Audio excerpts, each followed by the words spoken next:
Fala, fala, viajantes apaixonados por história. Vamos continuar nossa aventura pelo Irã, pela história da Pérsia. Hoje vamos falar um pouquinho sobre o Califado Abássida e as outras dinastias que dominaram aquela região. Vem comigo nessa aventura e se gostar, não esqueça de curtir e se inscrever no meu canal.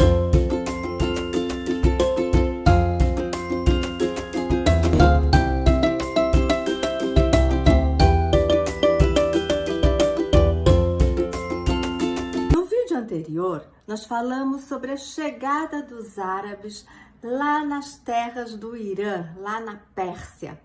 E destacamos essa transição, entre a cultura árabe e a cultura iraniana, destacando as moedas. A gente via, primeiro as moedas com o Shah Sassânidas, depois tivemos aquelas moedas de transição com o Shah Sassânida e as escritas em árabe na borda, até surgirem as primeiras moedas árabes. Sim, as primeiras moedas árabes surgiram ali daquela interação entre os árabes e os persas.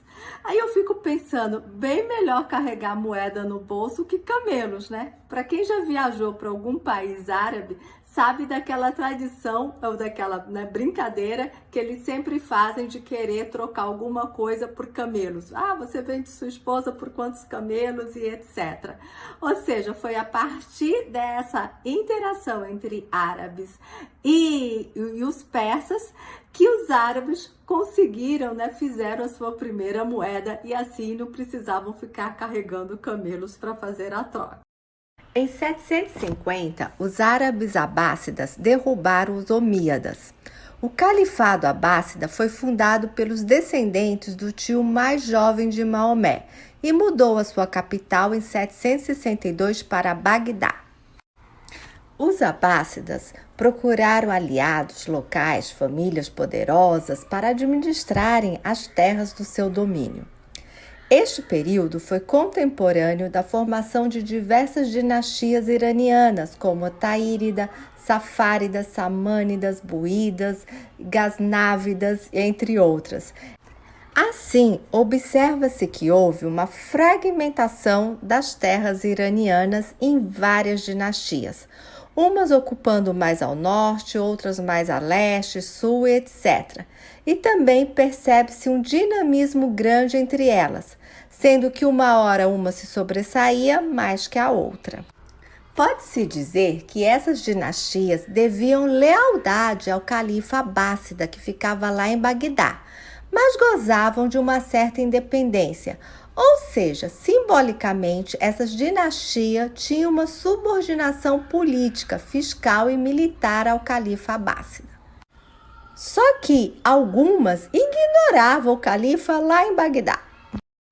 Dessas dinastias, algumas se desentendem com califas abássidas, sendo uma hora aliadas e outra hora rivais do califa. E esse mesmo jogo ocorre entre elas, ou seja, uma hora algumas dessas dinastias são aliadas e em outra hora são rivais. É realmente um período de grande fragmentação.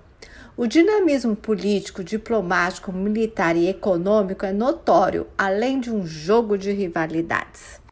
Segundo os historiadores, os buídas eram os mais ligados aos abássidas, mas todas essas dinastias foram patrocinadoras das artes, como se nota nas cerâmicas e arquitetura.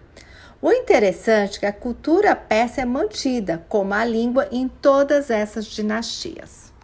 O título de califa abássida sobrevive, mas é mais simbólico, pois os abássidas ficaram encolhidos durante este período no Irã. No Museu Nacional do Irã, em Teherã, foi possível ficar cara a cara com algumas peças deste período, e a arte de fazer cerâmica atingiu seu apogeu.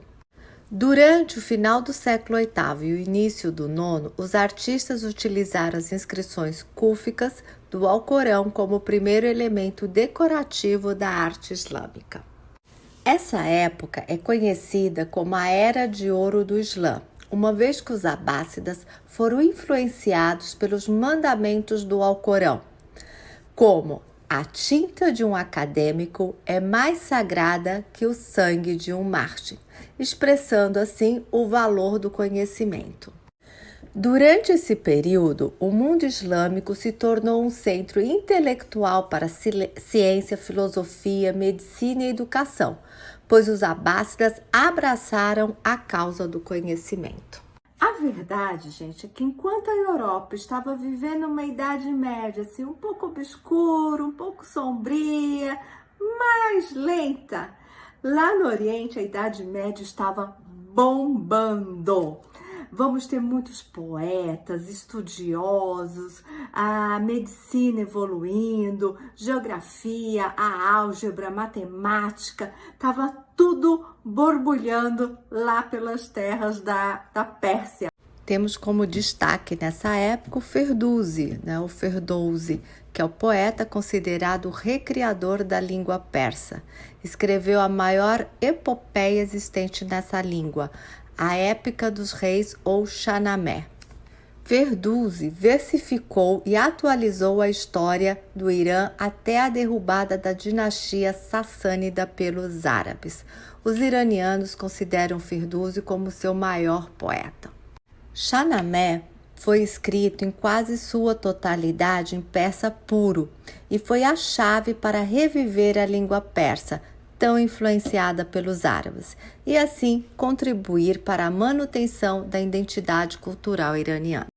Outro destaque desta época é o Ibn Sina ou Avicena, que escreveu tratados sobre diversos assuntos como filosofia e medicina.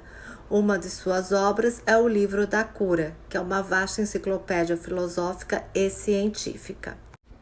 E aqui uma de suas famosas frases. Nesse período, temos vários outros destaques, como Rodak, que foi um poeta, que é considerado o primeiro grande poeta a escrever em novo persa. Temos Kaiman, que era um poeta, matemático e astrônomo persa. A sua obra mais importante é um tratado sobre álgebra, em que explica como resolver todas as equações de segundo e terceiro grau. Os abássidas tiveram seu fim efetivo com a invasão dos mongóis por volta de 1258. Sim, vamos falar de Gengis Khan, dos mongóis, mas isso tudo fica para um próximo vídeo. Obrigada por assistirem e espero que estejam curtindo essa aventura nas terras iranianas.